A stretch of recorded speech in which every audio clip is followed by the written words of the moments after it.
Hello dear student. तो first part में आपने देखा था स्ट्रक्चर ऑफ मेटल। मेटल होते क्या हैं, ठीक है, उनके कुछ टाइप देखे थे, मीन्स मेटल, नॉन मेटल और मेटलॉइड में कंपैरेटिव टेबल को हमने स्टडी किया था, जो बहुत इंपॉर्टेंट है। उससे सीधे सीधे क्वेश्चन पुट अप होते हैं, ये क्या होते हैं। अब यहाँ पे ज़रा सा देख लेंगे मेटल और नॉन मेटल का क्लासिफिकेशन किस बेसिस पे हुआ है, नॉमेनक्लेचर की बेसिस पे हुआ है। तो आप ये देख रहे हो table, this is periodic table. इसको क्या बोलते हैं, मेंडलीव पीरियोडिक टेबल, ठीक है। मोजले हैं, आपके चैडविक हैं, बहुत सारे साइंटिस्ट थे जिन्होंने अपनी हिसाब से पीरियोडिक टेबल देते आए थे, लेकिन जो मेंडलीव हैं उनकी प्रूफ और अच्छी टेबल मानी जाती है और वही यूज़ होती है। तो यहाँ पे आप देख रहे हो ये जो कंपाउंड आपको दिख रहे हैं सेपरेट सेपरेट, ये वाला this is called S block, ठीक है। ये पीरियोडिक टेबल में पहला ग्रुप है, इसको एस ब्लॉक बोलते हैं। अब यहाँ से यहाँ तक जब जाएंगे, ये वाला, ठीक है, ये बेसिकली ये आपका क्या है, डी ब्लॉक है, ठीक। और ये आपके क्या है, एफ ब्लॉक है। ये क्या है, एफ ब्लॉक है। और जब यहाँ से यहाँ तक आओगे, ये क्या है, आपकी इनर्ट गैसेस हैं। ये क्या है आपकी, जिसको ज़ीरो ग्रुप बोलते हैं, इनर्ट गैसेस, क्योंकि इनमें क्या होती हैं, मोस्टली गैसेस हैं और कैसी हैं, जिनके ऑक्टेट कंप्लीट हैं, वो मैं पिछली क्लास में बता चुकी हूँ। और ये इतने आप जो देख रहे हो, दिस इज़ ट्रांजिशन ग्रुप, जिसको पी ब्लॉक बोलते हैं, ठीक है। ये क्या है, पी ब्लॉक है। इसको ट्रांजिशन इसलिए बोलते हैं क्योंकि इसमें तीनों फीचर्स मिलते हैं। इसमें आपको इनर्ट गैसेस भी मिलेंगी, सेमी सॉलिड भी मिलेंगे, ठीक है, मेटलॉइड भी मिलेंगे, और ये इतने मेटलॉइड भी, मेटल्स भी हैं, ठीक है। और जो डी ब्लॉक के हैं, ये हायर मॉलिक्यूलर वेट होते हैं। ये बेसिकली क्या होते हैं, कैटलिस्ट, ठीक है, इसीलिए इनको क्या बोलते हैं, ट्रांजिशन एलिमेंट भी बोलते हैं, ठीक है, डी ब्लॉक के एलिमेंट्स को, क्योंकि ये हाईली रिएक्टिव होते हैं और ये एस ब्लॉक से भी रिएक्ट करेंगे और प्लस इनसे भी रिएक्ट करेंगे, पी ब्लॉक से भी, ठीक है। तो ये क्या करते हैं, इनसे भी रिएक्ट करते हैं और इनसे भी रिएक्ट करते हैं।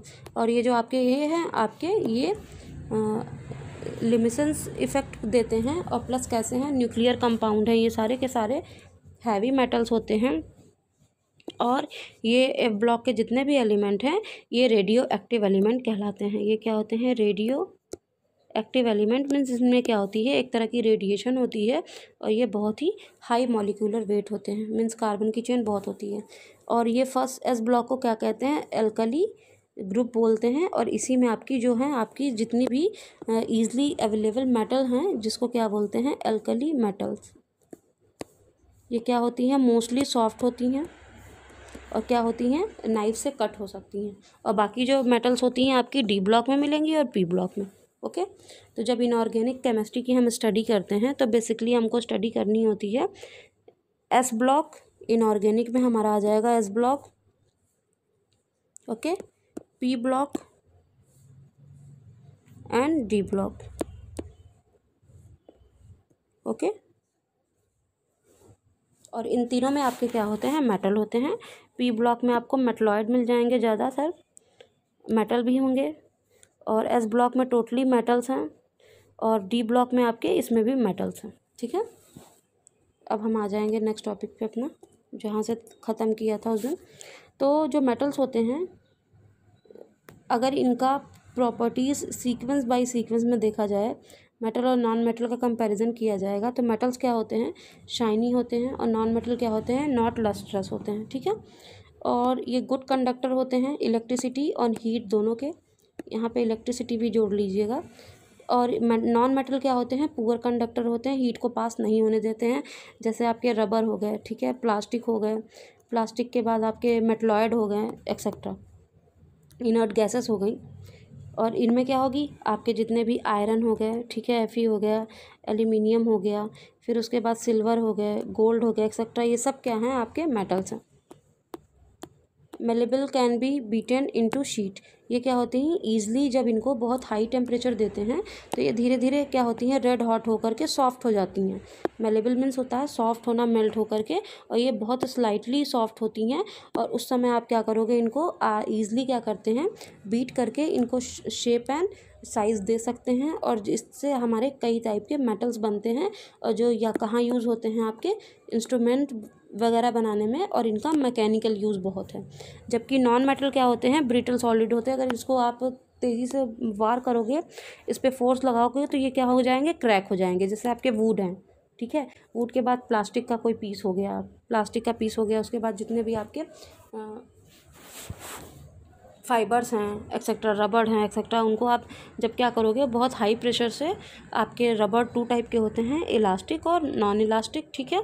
जो नॉन इलास्टिक वाले होते हैं वो इजीली क्रैक हो सकते हैं, क्रैक में टूटना होता है। नेक्स्ट प्रॉपर्टीज़ इसकी देख लेंगे। ये कंपैरेटिव प्रॉपर्टी है, बहुत एक एक लाइन इंपॉर्टेंट है, एक एक लाइन पे क्वेश्चन आते हैं, ठीक है। तो don't miss any line, okay, and note, make your note properly.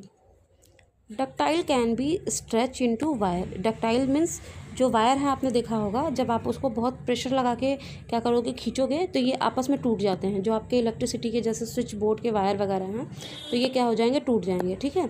और जबकि आपके जो नॉन मेटल होते हैं, नॉन डक्टाइल होते हैं, ये क्रैक नहीं होते, ये क्या होंगे, पाउडर फॉर्म में या लिक्विड फॉर्म में वो स्प्रेड हो जाएंगे, ठीक है। स्प्रेड होना, फैलना, और क्या होते हैं, टूटना, दोनों में डिफरेंस है, ठीक है। ये जब बहुत ज़्यादा स्ट्रेच होंगे तो आपस में बीच में से ये टूट जाएंगे, ये यहाँ से क्रैक हो जाएंगे। अब नेक्स्ट हम देखेंगे ओपेक एंड थिन। ओपेक क्या होता है, आपने ये भी आपका स्टेट ऑफ मैटर में फिजिकल प्रॉपर्टीज़ में आता है। ओपेक, ट्रांसल्यूसेंट एंड ट्रांसपेरेंट, मैं यहीं पे बता दे रही हूँ। इसके अलावा भी मेरा जो एक वीडियो है, मैंने उसमें बहुत अच्छे से उसको डिटेल में बताया है। ओपेक मीन्स क्या होता है, आपको दिखाई तो देगा, मतलब पार्शियली, मतलब क्लियरली नहीं दिखेगा, partially you can see anything, just like that. आपने बटर पेपर देखा है, उससे आप देखो, या आपके जो मिरर हैं, मिरर पे आपने वाटर डाल दिया, तब आप देखोगे तो आपको एक स्पॉट दिखाई देगा, ठीक है। स्पॉट जैसा दिखाई देना, समझ में आना कि पीछे कुछ है, लेकिन क्लियरिटी नहीं होती है, उसको ओपेक बोलते हैं। ओपेक थिन शीट इसकी बन सकती है मेटल्स की। ओपेक थिन शीट क्या होती है, ये ऐसी होती है जो आप जैसे फाइन मेम्ब्रेन देखते हो, जो क्या करेगी, आपको आर पार कुछ स्पॉट जैसा समझ में आएगा, जैसे स्मोक में आपको दिखता है धुंधला, ठीक है ना, क्लियर नहीं दिखता है, not clearly seen in opaque layer. तो वो आपकी क्या होगी, ओपेक शीट इससे बन सकती है। और आपके बहुत सारे क्या होते हैं, रीजन होते हैं, डोर है, विंडो है, टिन शेड है, एक्सेट्रा बनाने में इसका यूज़ होता है, ठीक है, मैकेनिकल यूज़ है। ट्रांसपेरेंट और थिन क्या होते हैं, ट्रांसपेरेंट जिसमें आर पार आपको इजीली दिखाई देता है। अब यहीं पे एक प्रॉपर्टी और है, ट्रांसलूशन। ट्रांसलूशन क्या होती है, वो क्या होती है, पारदर्शी होती है, मीन्स इसको अपारदर्शी भी कह सकते हो, दिखाई तो देगा, क्लियरली नहीं दिखाई देगा। और ट्रांसपेरेंट क्या होता है, क्लियरली दिखाई देता है। ओपेक का एग्जांपल जैसे आप आइस ले लो, आइस क्यूब, उसके आर पार देखोगे तो आपको कुछ नहीं दिखेगा, सिर्फ स्पॉट जैसा समझ में आएगा, ठीक है। और जो आपकी ट्रांसलूसेंट होती हैं, जैसे बटर पेपर वगैरह हैं, ठीक है, उसके आर पार देखोगे तो आपको क्लियरली दिखाई देगा, ओके। अब सोनरस, ये भी पिछली लेक्चर में हो चुका है, जो बेल या वाइब्रेशन, जो साउंड का प्रोडक्शन होता है मेटल्स में, वो सोनरस इफेक्ट कहलाता है, ठीक है। और ये बेसिकली यूज़ होता है नेवी, मैराइन इंडस्ट्री में। और आपकी जो भी वेव्स होती हैं, लॉन्गिट्यूडनल और ट्रांसवर्स जो वेव्स होती हैं, इस तरीके से चलती हैं, उनके थ्रू डायरेक्शन में किसी भी तरह का बैरियर आ रहा है उसको पता लगाने में। और नॉट सोनरस क्या होती है, नॉन मेटल में होगा, क्योंकि ये किसका प्रॉपर्टी है, सिर्फ और सिर्फ मेटल का है। लिक्विड में थोड़ा बहुत ये होती हैं, और वो भी किस फॉर्म में मिलेगा आपको, वेव के फॉर्म में। Usually solid at room temperature. जो मेटल होते हैं रूम टेम्परेचर पे सॉलिड होते हैं, जबकि नॉन मेटल क्या होते हैं, सॉलिड भी हो सकते हैं, सेमी सॉलिड भी हो सकते हैं, लिक्विड भी हो सकते हैं, गैस भी हो सकते हैं, ठीक है। एग्जाम्पल नैफ्थलीन वगैरह है, ठीक है, सॉलिड होता है, बट आप उसको एयर में छोड़ दोगे वो गैस में कन्वर्ट हो जाएगा। आइस है, आइस को आपने रूम टेम्परेचर पे छोड़ा तो वो धीरे धीरे लिक्विड में कन्वर्ट हो जाएगा, ओके। तो ये सब क्या है, नॉन मेटल है। और मेटल में क्या होता है, टेम्परेचर हाई होता है, ठीक, हाईली रेजिस्टेंस होते हैं, और ये क्या होते हैं, लेस, नॉन मेटल, ठीक है। नेक्स्ट आ जाएंगे। अब मेटल नॉन मेटल में ही ये कंपैरेटिव टेबल चल रही थी, ये कैटायन फॉर्म करते हैं, ये एनायन फॉर्म करते हैं, ये पॉजिटिव चार्ज देंगे, ये नेगेटिव चार्ज देंगे, ठीक है। किस पे, ये कैथोड पे बनाते हैं, पॉजिटिव चार्ज ले जाएंगे, ठीक है। और ये एनोड क्या करेगा, निगेटिव चार्ज लेने का काम करेगा। एक सेकेंड, उल्टा हो रहा है, एनोड पे पॉजिटिव चार्ज आएंगे और कैथोड पे निगेटिव चार्ज आएंगे। एनायन मीन्स नेगेटिव चार्ज होता है, ठीक है। ओके, यहाँ पे ये मेटल्स का क्या काम होता है, ये कैथोड फॉर्मेशन में हेल्प करते हैं, जहाँ पे क्या होते हैं, कैटायंस कलेक्ट होते हैं जो पॉजिटिव फॉर्म में होते हैं, और एनोड पे क्या होंगे, एनायंस फॉर्म होंगे, वो नेगेटिव चार्ज में आएंगे, ठीक है। इसके बाद यूजुअली 1 to 3 इलेक्ट्रॉन इनकी आउटर शेल में होती है। मेटल जितने भी होंगे आपके एल्कली मेटल एक्सेट्रा आप जाओगे तो sp3 कॉन्फ़िगरेशन इनका होता है, ठीक है। अब कॉन्फ़िगरेशन ये क्या है, हाइब्रिडाइजेशन है। अब ये मैं आपको दूसरी अदर क्लास में बता दूंगी, यहाँ पे सब मिक्स हो जाएगा फिर, ठीक है। बस इतना आप जानो, जो s ऑर्बिटल और p ऑर्बिटल में इलेक्ट्रॉन्स इंटर करते हैं तो मोस्टली आपके s में 1 जाएगा और p में 3 जाएगा, ठीक है। इस तरीके से इसमें इनकी जो शेल होती है कंप्लीट होती है। और इसमें क्या होगा, इसमें 4 आपके s में जाएंगे और 8 कहाँ जाएंगे, p में जाएंगे, ठीक है। इस तरीके से इनका आउटर मोस्ट कंप्लीट होता है। बेसिक ऑक्साइड फॉर्म करते हैं और ये एसिड बनाते हैं, क्यों, क्योंकि ये ऑलरेडी स्ट्रॉन्ग एसिड होते हैं, तो ये जब क्या ब्रेक डाउन होंगे तो बेसिक बनाएंगे, बेसिक ऑक्साइड बनाएंगे, ठीक है। और ये क्या होते हैं आपके, ये भी एसिड बनाएंगे और ऑक्साइड बनाएंगे। इनमें क्या होती है, रिड्यूसिंग एजेंट बनते हैं मेटल से, और मेटल नॉन मेटल क्या होते हैं, खुद ही ऑक्सीडाइज हो जाते हैं, ठीक है। नॉन मेटल जितने भी इनऑर्गेनिक कंपाउंड वगैरह हैं वो खुद ऑक्सीडाइज हो जाएंगे, जैसे मॉइस्चर है, वाटर है, लिक्विड फॉर्म में जो भी गैसेस हैं एक्सेट्रा। जबकि ये क्या होंगे, मेटल जो हैं वो रिड्यूस कर देंगे, अदर्स को अपने साथ कंबाइन करके अपनी सरफेस पे क्या है, ब्लैकनिंग इफेक्ट देंगे या रस्ट फॉर्मेशन करेंगे, ठीक है। मेटल में क्या होता है, रस्टिंग होती है, उसका भी मैंने अलग से एक ली है क्लास, आप उसको देख सकते हो, रस्टिंग इन मेटल्स, ठीक है, उसमें प्लेलिस्ट में जा करके। नेक्स्ट, इनमें क्या होती है, मेटल्स में इलेक्ट्रोनेगेटिविटी हाई होती है, ठीक। और इनमें क्या होती है, मेटल्स में इलेक्ट्रोनेगेटिविटी क्या होती है, लो होती है, ईजिली इलेक्ट्रॉन नहीं रिलीज़ करते, इनके लिए हाई एनर्जी की ज़रूरत पड़ती है, और ये ईजिली इलेक्ट्रॉन क्या करते हैं, रिलीज़ कर देते हैं, मतलब निकाल देते हैं अपनी सरफेस से। आयोनाइजेशन इफेक्ट इसमें क्या होता है, लो होगा और इसमें हाई होगा, ठीक है। मीन्स आयोनाइजेशन का मतलब है एनायन फॉर्म करने का, नेगेटिव चार्ज फॉर्म करने का, क्योंकि मेटल क्या करते हैं, पॉजिटिव चार्ज बनाते हैं, ठीक है। और ये क्या होते हैं, हाई आयोनाइज होंगे। मोस्टली हाई मेल्टिंग पॉइंट, जो मेटल होते हैं उनमें क्या होगा, मेल्टिंग पॉइंट हाई होगा, और जो नॉन मेटल होते हैं मेल्टिंग पॉइंट उसमें क्या होता है, लो होता है, ठीक है। मेटल क्या होते हैं, इंटरमीडिएट होते हैं लार्ज एटॉमिक रेडियाई टू, ठीक है। और नॉन मेटल क्या होते हैं, स्मॉल इंटरमीडिएट होते हैं एटॉमिक रेडियाई के लिए। एटॉमिक रेडियाई क्या होती है, आप ये जो एटम देख रहे हो, ये मान लो S2 का है, एक H मॉलिक्यूल ये है, एक ये इससे कंबाइंड है H मॉलिक्यूल, ठीक है। तो ये क्या है, इसकी ये एक आपका जो हाइड्रोजन है,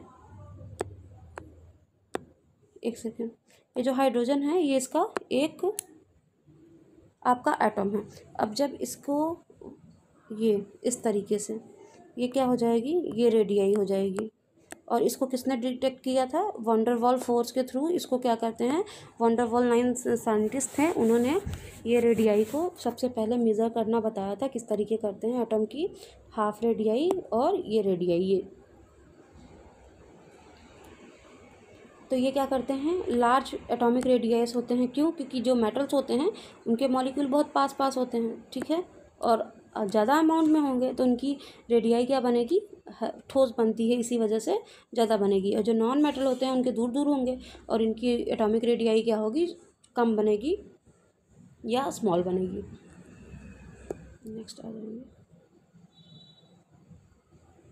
ओके, तो ये फिजिकल प्रॉपर्टीज़ हमने डिस्कस कर लिया था। पीरियोडिक टेबल में 75% ऐसे एलिमेंट हैं जो क्या हैं, मेटल्स हैं। ओके, 75% एलिमेंट ऐसे हैं जो क्या हैं, सिर्फ और सिर्फ मेटल हैं, ठीक है। और अदर क्या हैं, इनसे स्मॉलर ग्रुप हैं जो डिवाइड हैं alkali metal, alkaline earth metal और ट्रांजिशन मेटल में। एल्कली मेटल जो सॉफ्ट मेटल होती है, एल्कलीन अर्थ मेटल जो होते हैं ट्रांजिशन इफेक्ट देते हैं और सेमी सॉलिड दोनों में आते हैं मेटलॉइड में। जो अर्थ में एलॉय के फॉर्म में मिलते हैं वो एल्कली अर्थ मेटल कहलाते हैं, ठीक है। जो जितने भी आपने ओर्स पढ़ा होगा ना, जिसको आयस बोलते हैं हिंदी में, तो वो ओर्स के साथ जब मिलते हैं तो इसको एल्कली अर्थ मेटल बोलेंगे, क्योंकि ये अर्थ से रिलीज़ हो रहे हैं। और ट्रांजिशन मेटल क्या होते हैं, ऐसे मेटल होते हैं जो इन दोनों के बीच का कनेक्टिंग लिंक माने जाते हैं और इन दोनों के साथ बहुत फास्ट वर्क करते हैं, बिहेव करते हैं, ठीक है। और लेंथेनाइड एक्टेनाइड आपके एफ ब्लॉक के एलिमेंट थे जो नीचे आपकी टेबल में था, ठीक है। ये भी शाइनी मेटल होते हैं। इनमें क्या होती है, एबिलिटी होती है to release electron to very high level, और इनमें लिमिशंस का इफेक्ट होता है, रेडिएशन होता है, जैसे रेडियम वगैरह। आपने छोटे बच्चों के टॉय देखे होंगे, वो फ्रेंडशिप बैंड वगैरह आते हैं, और रेडियम की माला वगैरह भी आती है, आपने देखा होगा घर में। अगर उसको आप लगा दोगे तो वो क्या करेगी, जैसे ही लाइट बंद करोगे आप तो वो एक तरह की लाइट देती है, ग्रीन या लाइट ब्लू कलर में चमकता रहता है। अगर वहाँ पे लाइट है नहीं है तब भी वो क्या करेगा, चमकता रहेगा। क्यों? क्योंकि वो क्या करती है, अपनी सरफेस पे इलेक्ट्रॉन्स को, जब वहाँ पे लाइट थी वो एब्जॉर्व करके रख लेते हैं, ठीक है, अपने पास एब्जॉर्व कर लेते हैं। और फिर ये क्या करते हैं, जब आप लाइट ऑफ करोगे तो वही इलेक्ट्रॉन वापस से रिलीज़ होने लगते हैं और वो हमको दिखाई देने लगता है चमक के फॉर्म में, क्योंकि इतनी ज़्यादा अमाउंट में ये एनर्जी रिएक्ट कर क्या कहते हैं, एब्जॉर्व करते हैं और उसी ही स्पीड से उसको रिलीज़ करते हैं, जिससे वो चमक हमको प्रॉपर दिखाई देती है। और एक एग्जांपल और है इसका, जो आपने CFL वगैरह देखा है, ठीक है, CFL है आपकी ट्यूब रॉड हैं जो रूम में लगती हैं, उनके ऊपर भी अंदर की तरफ, जैसे ये CFL की बल्ब है, ठीक है, यहाँ पे इसकी कोटिंग की जाती है, किसकी, रेडियम की, जिसकी वजह से क्या होता है, आप जब लाइट ऑफ या ऑन करते हो तो देखते हो कुछ देर तक ये चमकता रहता है। ऐसा क्यों? क्योंकि इसमें इसकी कोटिंग की जाती है। ये एक एज अ रेजिस्टेंस वर्क करते हैं, फिलामेंट को फ्यूज़ होने से बचाते हैं और एनर्जी का अच्छा अब्जॉर्प्शन करते हैं, जिसकी वजह से जब लाइट बहुत फास्ट अल्टरनेटर या DC करंट आपका जब चल रहा है बहुत फास्ट या कम होती है तो क्या होती हैं, ये इसको बैलेंस कर लेती हैं एनर्जी को। इसीलिए इसका यूज़ होता है आजकल आपके जितने भी डिस्प्ले आपके LCD वाले हैं, ठीक है, LCD वाले जितनी भी लाइट्स हैं उन सब में इसका यूज़ हो रहा है। फिलिप्स की हैं आपकी, और किसकी हैं, जो आपके CFL वगैरह हैं एक्सेट्रा। और मेटल की फ़िज़िकल प्रॉपर्टी हम ऑलरेडी पढ़ चुके हैं, ठीक है, डक्टाइल, ये सारी की सारी हो चुकी हैं। ओके, देन अदर जो पॉइंट्स पढ़ते हैं अब नेक्स्ट पार्ट में।